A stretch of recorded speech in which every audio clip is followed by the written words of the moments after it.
Dere holder kanten helt ut i gjerdet, så bygger de andre banene lenger inn. Litt problemer med underlaget. Jeg tror Cecilie nå skal lene seg litt bakover.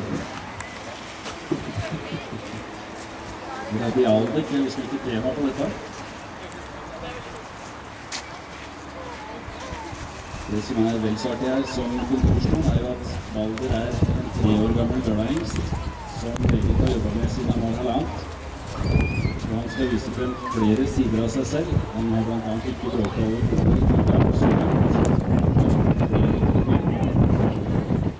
som gjør det han vil gjøre på, som dere ser.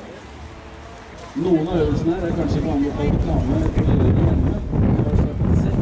Jeg har en kontorstol på 10 år. Og til å spørre deg hjemme, så er det lov å prøve.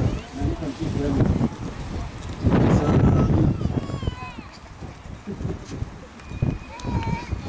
Ja, det er fantastisk bra. Tusen takk alle tre, både Balder og Berit og Cecilie.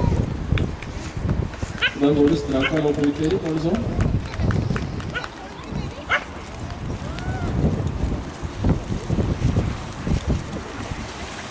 Dette er ikke det som er.